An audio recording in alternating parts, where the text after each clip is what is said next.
Hello, students, welcome to another class of English.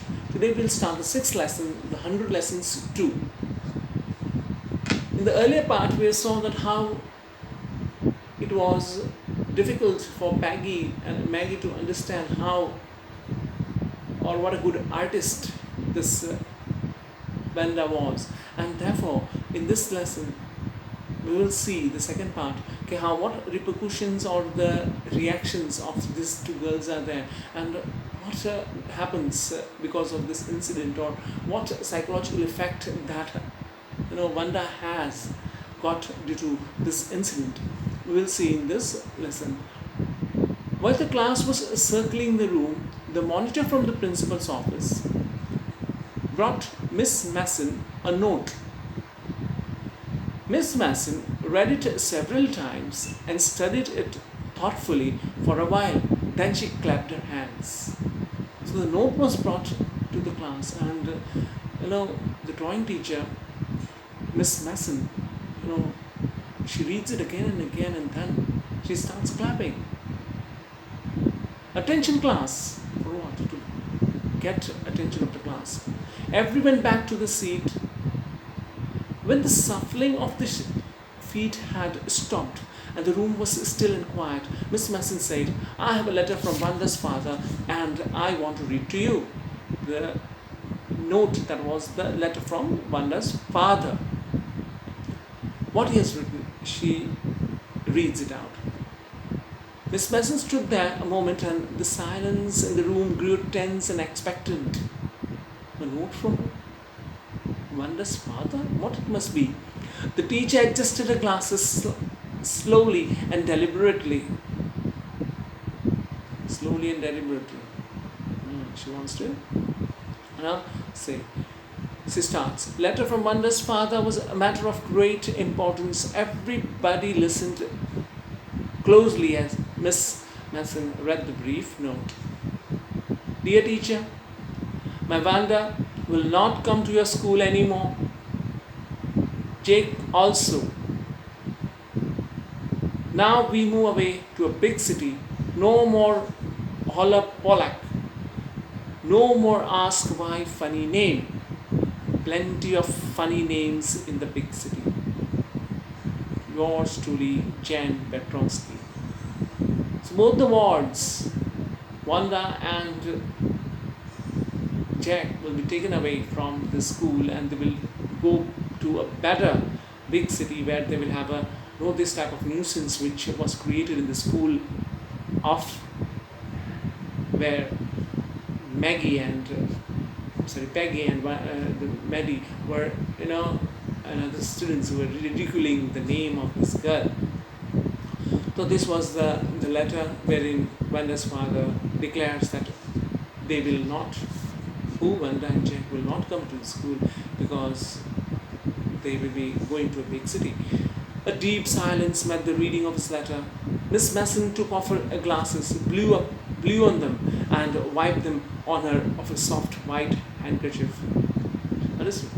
The blew on that, blew means took out the handkerchief, blew the glasses and wiped it. A deep silence was there in the class. I'm sure that none of the boys and girls in room 13 would purposely and deliberately hurt anyone's feelings because his or her name happened to be long, unfamiliar one. This type of, feeling, bad feeling that Vanda had, and his father was so much hurt that he decided to take off the school, off the students, both his wards from the school of where she was studying. That was the reason was that Miss Masson clarifies to the students of class of room 13 that the reason was you are calling names, and whatever big or unfamiliar names are there, you will not make fun of them. Otherwise, like Vanda, there will be students who will leaving the school and creating a lot of disrespect for our school. To think that what has said was said in thoughtlessness. I know that all of you feel the way I do, that this is a very unfortunate thing to have happened, unfortunate and sad. both, and I want you all to think about it. It is unfortunate, नहीं होना चाहिए ऐसा, unfortunate, sad, udas, they are, she makes the student understand that. The first period was a study period. Maddie tried to prepare her lessons, but she could not put her mind on her work. Letter from the father of Vanda was, playing on the mind, and they could not. She, concentrate in the work of the lessons. She had a very sick feeling in the bottom of her heart. True, she had not enjoyed listening to Peggy ask Vanda how many dresses she had in the closet. This type of questioning of Vanda was done, and she didn't like maybe, but she had said nothing. She had stood by silently, and that was just as bad as that Peggy had done. So Peggy and Mandy both feel guilty conscious that they did not behave in a humanly way with Vanda, and therefore her father decided that they will not be sent to such a school. Worse, she was a coward. At least Peggy hadn't considered they were being mean, but Maddie, she thought they were doing a wrong. She could put herself in Vanda's shoes. To put yourself in another shoe means from that person's perspective, what you are. If you are doing something wrong, you put your shoe in that person who is hurt by you, and you see that how that misbehavior on the part of you will have on that opponent. That is known as having her shoe. Mary is saying that that the shoe of Vanda I'll wear and think from her angle. Then I will come to know, okay, what wrong we have done. So Maddie and Peggy, this thing is getting into the mind, and they're not able to now concentrate on the study matter. Goodness, wasn't there anything she could do? If only she could tell Vanda she hadn't meant to hurt her feelings. She turned around and stole a glance at Peggy. Yeah, they could not talk, so having glance and this. But Peggy did not look up. She seemed to be studying hard. Well, whether Peggy felt badly or not, Maddie, had to do something. Peggy felt or not, Maddie was very much hurt, and she had to do something for this. She had to find Vanda Petronsky. Maybe she had not yet moved away. Maybe Peggy would climb the heights with her, and they would tell Vanda she had won the contest. That they thought she was smart, and 100 dresses were beautiful. They wanted to compliment them. They wanted to, meet the last time. Maybe she had not gone away from the city, and that thing, plays on the mind that let's go and meet. And Maddie is much more emotional that way, and she says that if Peggy doesn't come, then I will take the initiative to go there. Because the result was not still declared, and maybe a good thing about the friend, Vanda, was not conveyed, then at least they will go to her house and say about it or talk about this declaration. When school was dismissed in the afternoon, Peggy said with a pretended casualness, "Hey, let's go and see if that kid has left the town or not. Has she left the town, or if she's there, then let us meet and go and meet her." So Peggy had the same idea. Maddie glowed. Peg was really all right. The two girls hurried out to the building to the street towards Boggins Heights, the part of the town that wore such a forbidding air on this kind of a November afternoon, drizzly, damp, and dismal. So that area, it was not a part of a very good locality. you must have experienced this, that locality where you feel your mood or you feel things happening, in your mind. This type of, Boggins Heights was a place where of not good people lived, or not decent people lived, and therefore the area was not well developed, and therefore it didn't like. Who didn't like? It was not liked by this Peggy and Maddie going over that place. Well, at least, said Peggy gruntly, I never did call her a foreigner or make fun of her name. They're feeling guilty. They want to express this guilty feeling to her, and therefore they decide to go to this backward area, even though they are considering themselves better off, and that shows that the feeling towards this, wonder that they're having. I never thought she had the sense to know we were making fun of her anyway. I thought she was too dumb and gee. Gee means, to show surprise or enthusiasm or disappointment. Gee, look how she can draw. And see how she is drawn. We were making fun of her. We thought that she was dumb. Dumb means not, she always keeping quiet and doesn't know anything. We felt like that, but she could draw so nicely, better than me, Peggy feels. Maddie could say nothing. All she hoped was that they would find Wanda. She wanted to tell her that they were sorry they had picked up on her. They picked her. They picked up her and always, poking fun at her.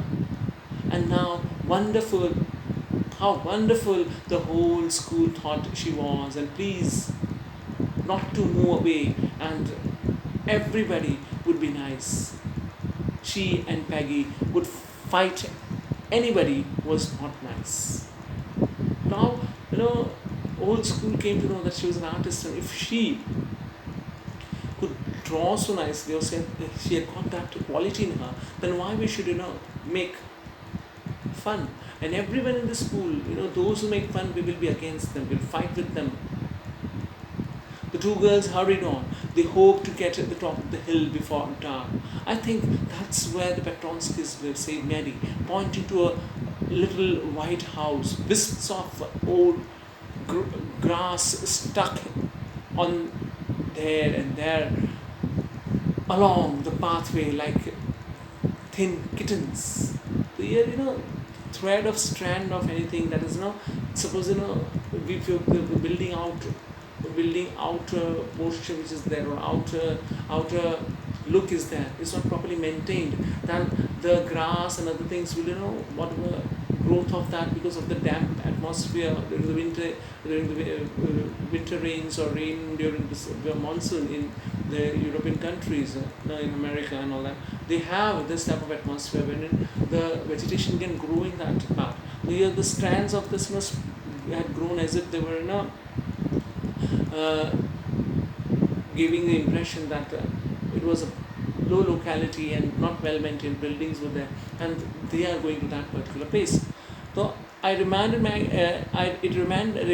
Maggie of Manda's one dress, her faded blue cotton dress, shabby but clean. So here Maddie's frock, which was given, dress that is being recalled, but how it was shabby, but yet it looked clean. I had told that it's shabby, but it was looking good. So that thing also plays on the mind of Maddie. There was not sign of life about the house. Peggy knocked firmly on the door, but there was no answer. She and Maddie went around to the backyard and knocked there. The front door, they knocked, but no one came out.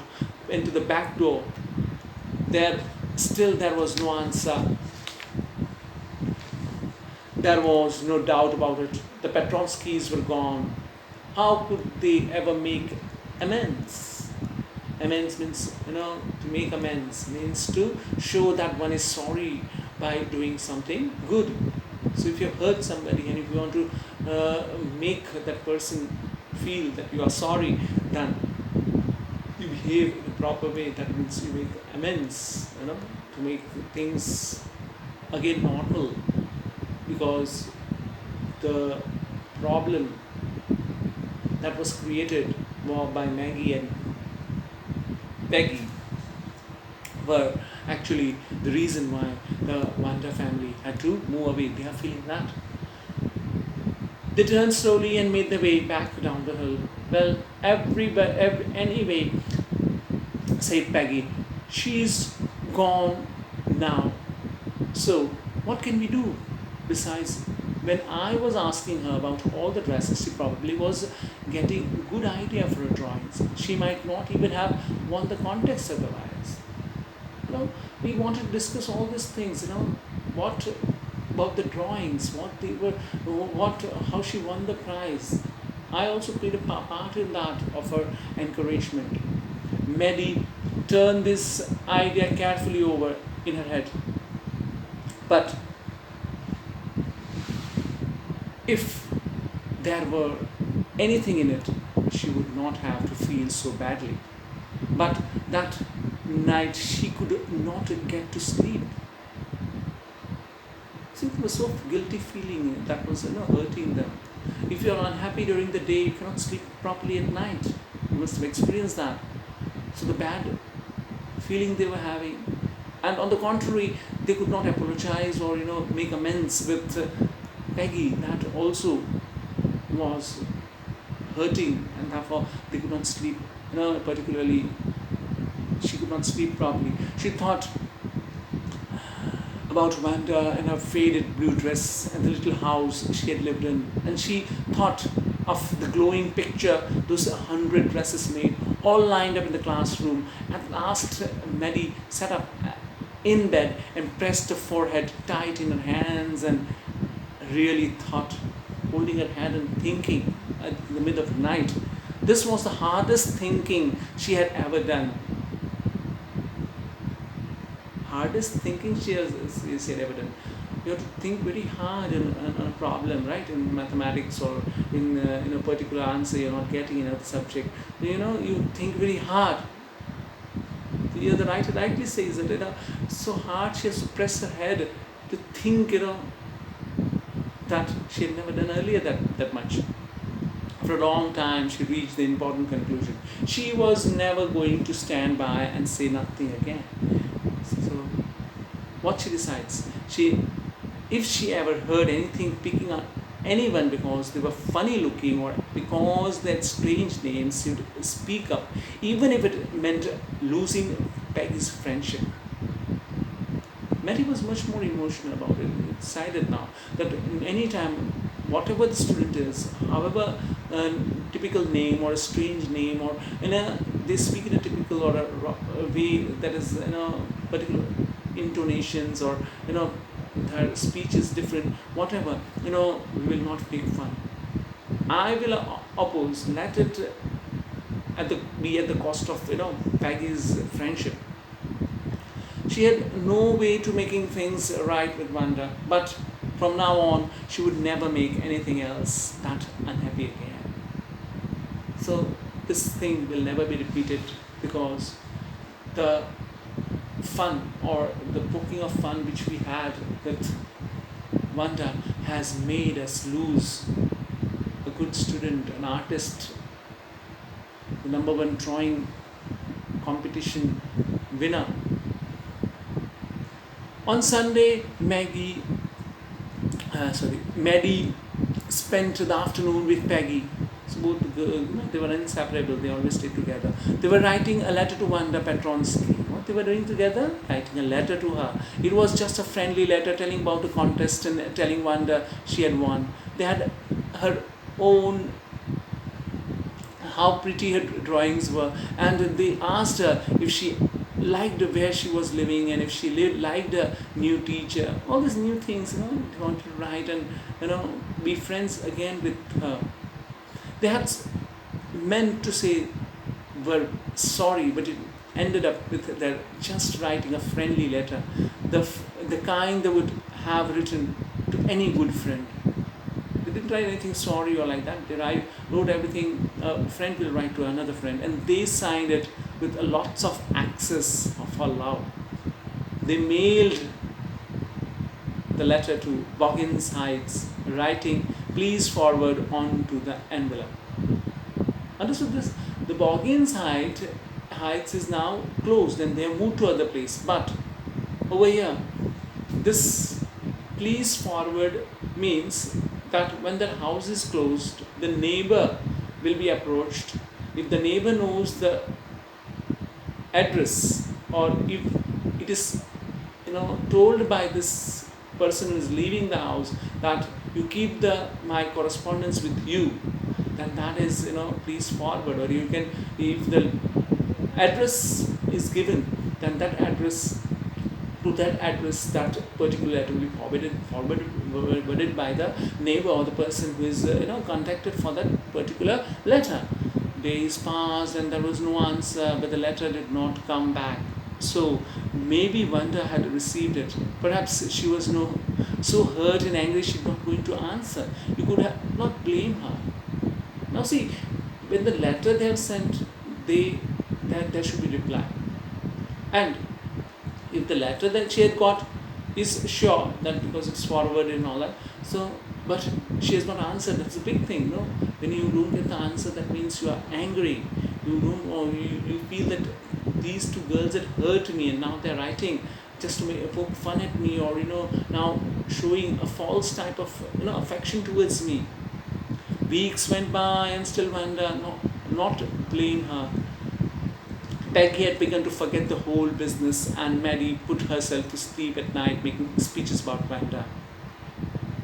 Maddie could not, and Peggy slept now. Things have gone now. She has left us, and if she's not answering, then we cannot do anything from our side. Defending her from great crowds of girls who were trying to tease her with. Defending means it is wrong to do that. All that she wrote during the night, and whenever she had the thought of Wanda. How many dresses have you got? And before Wanda could press her lips together in tight line, so they all were laughing at her because her dress was untidy, and every day she wore the same dress. Therefore, what things happened at the time when you were poking fun at them, that repeats in your mind.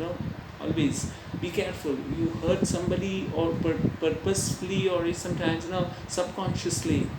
If you come to know that you hurt that person, then you might have nightmare, because you are not able to then reconcile. You are very difficult to say sorry for that. So that way here. And if you are ready, then also in this case Maddie can tell all the feelings in the letter if it had been accepted by Wanda, but it has not happened, and therefore she's having that guilty feeling, and therefore she's just writing and winding up the way she did before answering. Maddie would cry out, "Stop!" Then everybody would feel ashamed the way she used to feel. Everything. Here Maddie would cry out, "Stop!" to herself. Everybody would feel ashamed the way she used to feel.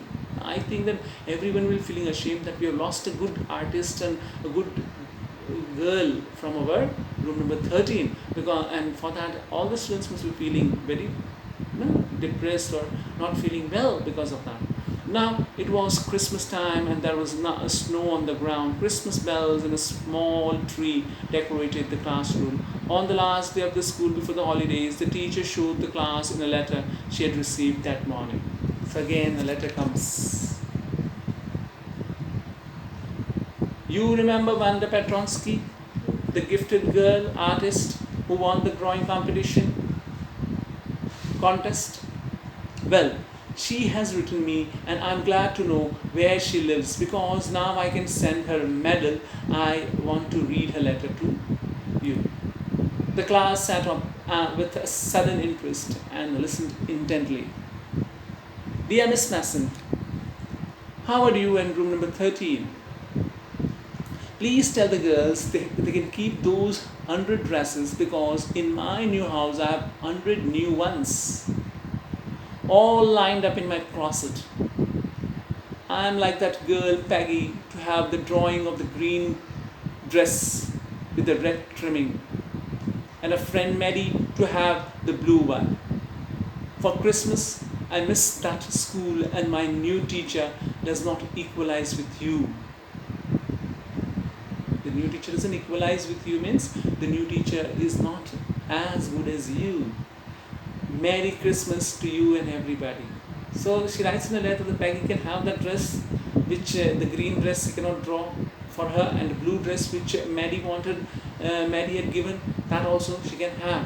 So that way we can see that the dumb girl, Wanda Petronsky, writes in a scathing way and replies, or doesn't reply, or maybe she has got the letter or not, but she writes in a typical way, which a dumb girl she was considered, but she writes the letter very effectively that touches the students.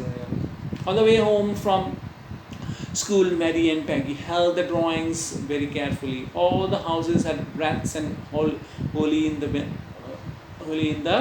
windows. So whatever drawings we all were there, you take away. Now 100 dresses were drawn by Wanda. She had said that you can take both the girls. They are taking that. Outside the grocery shop, hundreds of Christmas trees were stacked, and in the window, candy peppermint sticks and cornucopias of shiny transparent paper was strung. So all decorations, like we do in Diwali, the Christmas is celebrated in a big way over there in Europe and America, and therefore we can say that it's a very big festival for the Christians. The air smells the Christmas and light shining everywhere, reflected different colors of the snow. The light that is reflecting on the snow, different colored lights. This gives a different colored view of the snow. Boy, said Peggy, this shows she really likes us. It shows she got our letter, and this is her way of saying that everything's all right, and that's that. So the letter which Miss Masson read to us was equivalent, or gives us the intuition that the letter must have been reached and read by Wanda, and both these girls feel that they are happy that Wanda is in good terms with us. I hope so, said Mary sadly. She felt sad because she knew she would never see the little tight-lipped Polish girl again, and couldn't ever really make things right between them. Maybe the letter and other correspondence would not suffice. Had personally this girl come to us, we would have definitely got much more better interaction, and we would have said sorry to her. She went home and she pinned her drawing over a torn place in a pink flowered wallpaper in the bedroom. In the bedroom she puts that, pinning it into the place that was torn, and there she pins it, and then the shabby room came alive from the brilliancy of the colors. Maddie sat down on her bed and looked at the drawing she had stood by and said nothing. The whole on the wall she has put on her bedroom that dress. But Wanda had been nice to her anyway. Wanda was nice to her. She didn't write, in the letter to Miss Masson that tears blurred her eyes and she gazed for a long time at the picture. Tears dropped, she got so emotional. Then hastily she rubbed her eyes and studied intently. The colors in the dress were so vivid that she had scarcely noticed the face and head of the drawing. But it looked like her, Maddie. So the face was drawn, it looked, when she saw this picture or a dress, she could feel that it was her face also she had drawn. It really looked like her own mouth. It really looked like her own self. Wanda had really drawn this for her. As excitedly, she ran over to Peggy. Peg, she said, let me see your picture. "What's the matter?" asked Peggy as they clattered up her room where Wanda's drawing was lying, face down on the bed. Maddie carefully raised it. "Look, she drew you. It is the drawing of us. See, that's you," she exclaimed, and the head and the face of this picture did look like Peggy. See, you can imagine that the best artist was Peggy, and Peggy would only in the room the 13 draw this, and dumb little girl, this Polish girl, Wanda, was able to replicate her or draw the same way, actual picture of Peggy. So much imprint of that of a face she must be having that without seeing she has drawn the same picture of her with the dress. "What did I say?" said Peggy. "She must have really liked us anyway." "Yes, she must have," agreed Mary. And she blinked away the tears that came every time she thought of Wanda standing alone in that sunny spot in the schoolyard, looking stoically at the group of laughing girls after she had walked off, after she had said, "Sure, 100 of them all lined up." So, last dialogue, which is very effective, and with the blink, she clears it. Tears means, the water comes into her eyes, and you blink and remove that water. That shows us the emotions that are going in the mind of Maddie and Peggy and all that. So here, both the friends feel very unhappy in the end that they missed one of the best artists of the drawing mastery which this girl had. They will miss because Peggy was really the girl, the best artist and drawing master she had, but now the girl who had been her competitor is no more with them. So here with this we complete the lesson, the oral comprehension check. With that, the textual exercise at the back of the lesson you have to write in your fair book. Till then, see you in the next class.